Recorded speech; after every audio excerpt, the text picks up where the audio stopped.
Getting ready to put the machine into the service position. Make sure the oil check cap is on tight. Make sure the fuel tank is less than half, or siphon some out. The less fuel in it, the better.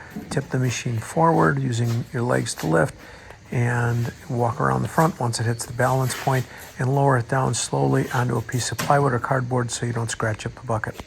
That's here on the Ariens SHO, and I'm going to take the belly pan off and lubricate the chain and check things underneath here. So a while ago, when winter was over, I washed the bucket out, soap and water, sprayed it down real good to get any salt off the machine in general, and siphoned whatever gas I could out of it, warmed it, and ran it till it was warm, and then drained the oil, changed the oil, and drained the carburetor bowl.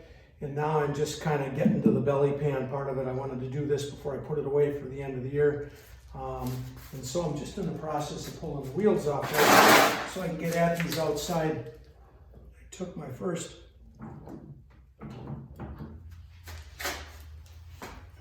and I always lubricate these before I put them away. And that is a big help if you ever have an issue with getting a tire off on a snowblower after it's gone flat. You'll appreciate the fact that, you know, it's a good idea to put some kind of a grease or a anti-seize compound. Works exceptionally well because it prevents rust as well on the axle shaft, because eventually every single snowblower I've ever had has ever needed, always needed something done with a wheel at one point. And when that point comes and you haven't done anything with that axle for 15 to 20 years and it's salt and wet and everything else on it, man, it's just a mess getting that off. It's just hell. So it's much easier when you take care of that. So now I'm going to use an impact wrench to loosen these nuts on here, but I never ever use an impact wrench to put them back on any of my machines. And the reason being is that it's really easy to strip them. You kind of have to feel until you get the thread to drop a little bit, and then start them by hand, and then I tighten them by hand, because it's otherwise you run into issues with them.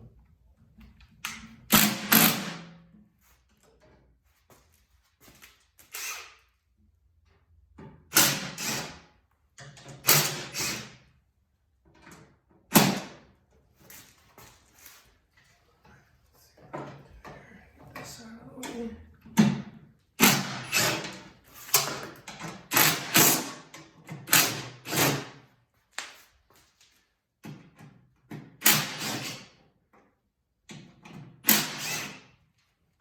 Now, I did not use the machine much at all this year. We had very, very little snow. Last year, I used it quite a bit. The year before, I used it a lot. And this is 2019. So I posted a video last year when I dropped the belly pan on this, showing what it looked like. And by the way, this is a 10mm wrench. I like to use the impact to take it off. And I don't have all my tools together here. So I get my little magnetic pan. And I like keeping my fasteners in, and that way if I kick it or kneel on it or something like that, they don't all go flying all over the garage floor. So I can put the impact wrench away. This one is a little bit tight yet.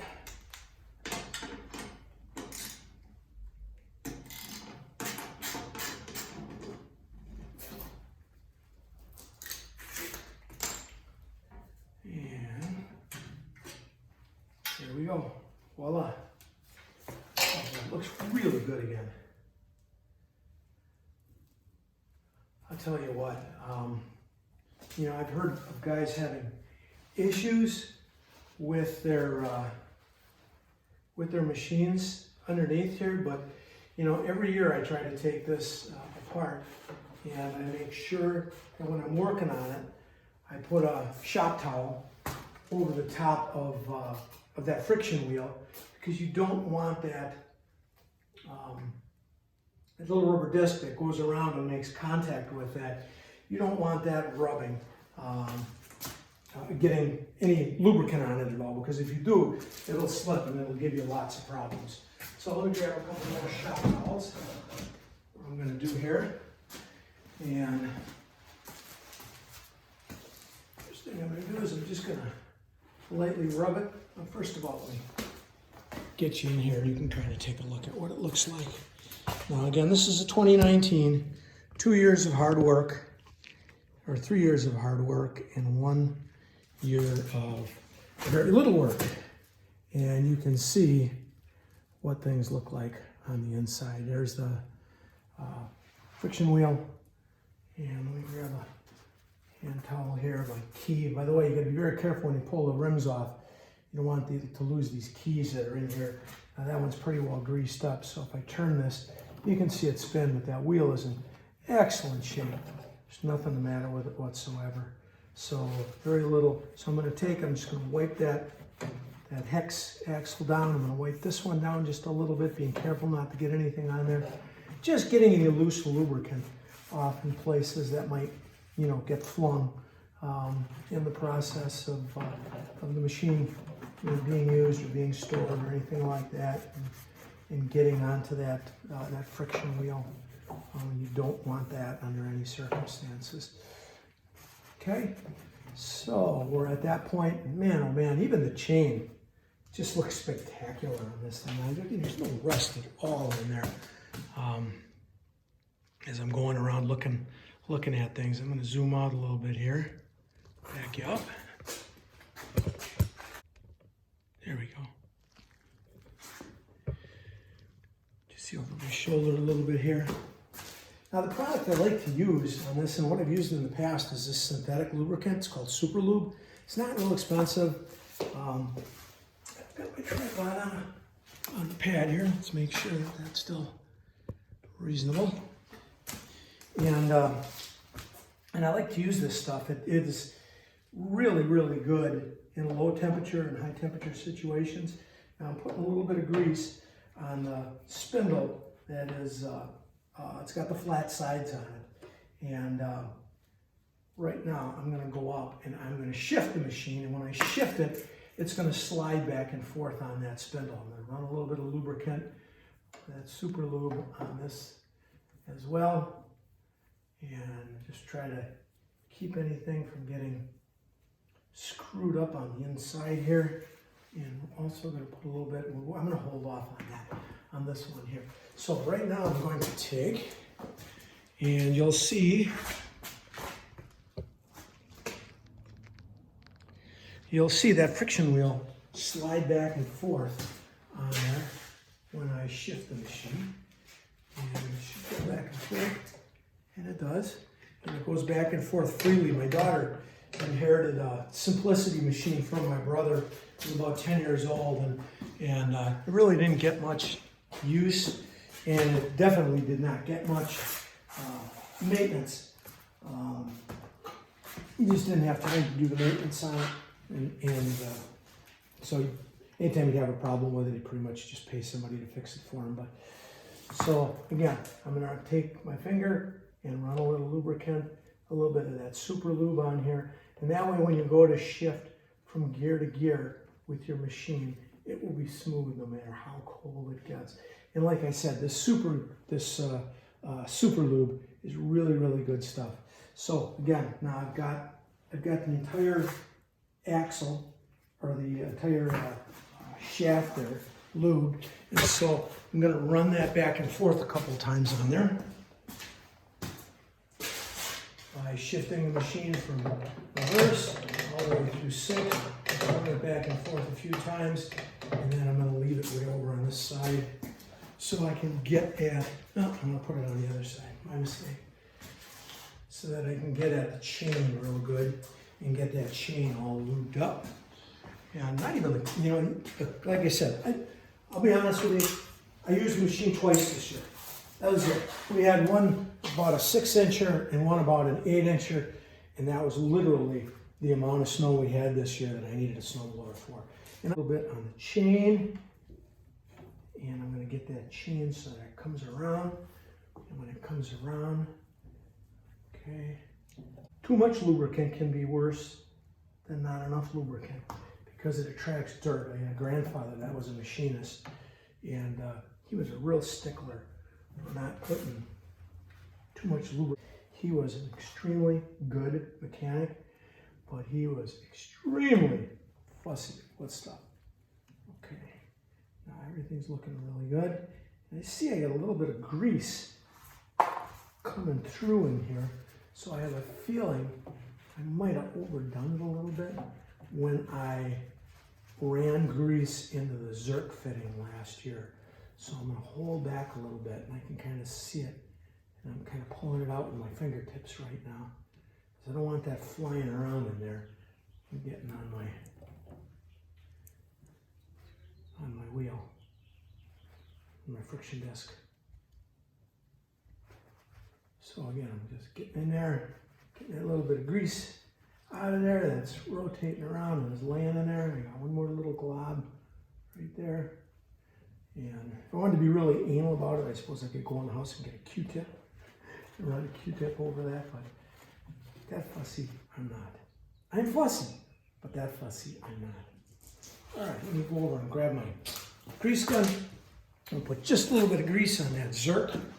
And then I'm going to show you one other thing that I like to do before I put these machines away. So, and again, I use a synthetic lubricant on this.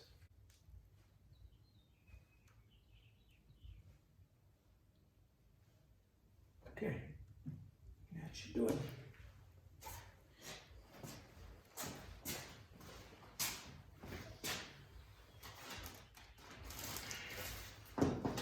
And the grease that I use in my grease gun for anything that's exposed in the wintertime is I use this Mobil 1 synthetic grease, and it works great down to really, really cold temperatures. If I've got to disassemble something in the wintertime, and or you need lubrication on anything, it works really, really well.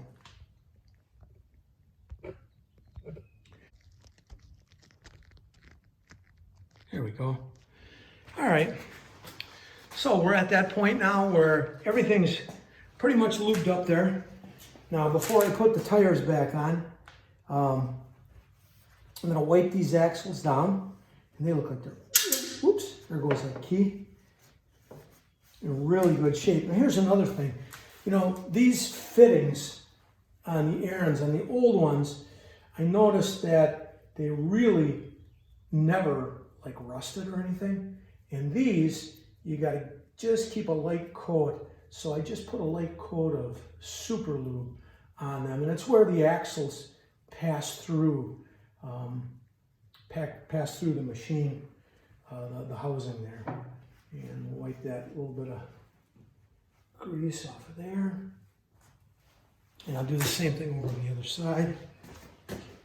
And the reason I'm doing this now is because it's tough to reach this once you got the wheel on. So if you just put a light coat of grease on this, there's a washer there. So you gotta make sure you don't lose that. And I make sure I run my finger around, make sure I get everything greased up here. And that should do it. Okay. Now I'll just put one of the rims back on. Just kind of show you how to do it. And I know there's videos on this online that you can look at. And again, I've got to put the grease on here, but this is pretty simple. And this key sits in that groove, and it's much easier to do if you put the groove or the spline, that key, on the top of the axle. Because if you don't have it on the top of the axle, it falls off on you all the time. So then you take and you find your hole on the rim, and you run it in so that it starts in that spot. Here we go. Here we go. I felt my way through it. Okay, and you slide it on, and then it's a matter of just snapping that key on the outside. Make sure you have it on. Now, if it doesn't protrude enough, simply put your hand on the rim and grab this axle, slide it out just a little bit, because it will slide back and forth. It will slop back and forth in there a little bit. So, and I need to clean this belly pan off. And I'm going to rotate this down just a little bit here. So little tiny pieces of rubber and lubricant and stuff like that ends up on here, and just clean it off. And this doesn't take long to do, but I'm convinced that if you take care of these little things along the way, they don't turn into big things later on. At least not as big as they could. So I think I need to go down to the basement, get myself a little bit of degreaser, and put these on. Clean this up a little bit. Looking pretty good. Okay. And one other thing I like to do, if you look down here at the scraper bar, this thing sits in a down position almost all winter and all summer. I put a piece of wood under anything metal that touches the floor. I put my wheels up. I put a block here underneath the chassis, a 4x4 block with a couple of pieces of cedar on top of it. And so my machine doesn't touch the ground in the summertime. Concrete sweats, it gets hot, it gets cold, and it rusts things. But this particular spot on the machine, it really can be problematic. So once a year, when I work on putting it away, I take some fluid film and I spray it on there. It's a real powerful anti-rust and just a light coating of it on that area and on those nuts. And then someday, when you go to replace those nuts and get that scraper bar off, it's going to come off real easy. You can put a little bit on the inside too if you want, on the inside of the bucket, but for me, this is the part that is down, this is the part that rusts, and this is the part that I always have issues getting off at some point in the future. So let's just walk you through one time getting one of these nuts started here. And up on the top, now the machine itself, there's nothing threaded, but if you look at the belly pan itself, you've got these threaded devices here that you actually go into. And I've had good success getting this back on. Some guys struggle a little bit with this. And let me just show you how I do it. I simply, and I know I have to remove that shop towel. I will do that because I'm not reassembling it for final. I line this up and I get one of these started. One of these nuts started just to hold it in place. And then I'm going to come around the other side so you can kind of see what I'm doing.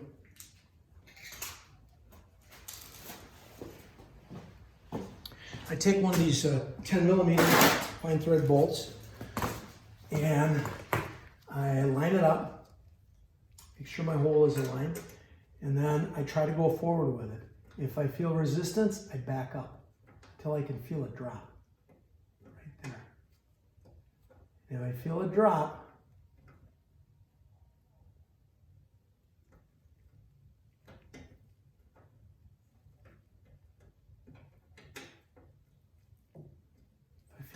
then usually you can catch those threads, and there it goes. And if you don't do that, and it doesn't catch those threads, then you're going to strip that little metal piece on the inside and you'll have to replace it.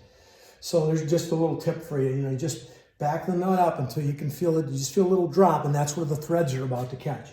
And when that happens, then you go the opposite way. Then you go like you're trying to tighten it. So you back up like you're trying to loosen it. When you feel that drop, you go forward. And then snug everything up again. You don't need to make this super tight, okay? So hopefully this little video helps you out, and there's some helpful tips for you. Again, this is Bruce with Blowing Snow for Fun. This is Bruce from Blowing Snow for Fun, and I just wanted to show you how I store my machine in the summer. I know I talked about it earlier in the video, and I didn't put any lubricant really on the shafts where the wheels go on. And the reason for that is because I just put a light coat of oil on them and over the summer, then I wipe them down, and then I put anti-seize or I put grease on as I put them back in the spring. But I take them off in the summertime just so if somebody gets into my garage, they can't walk away with my machine. And I talked a little bit about how I put the machine on wood as well. So let me flip you around here.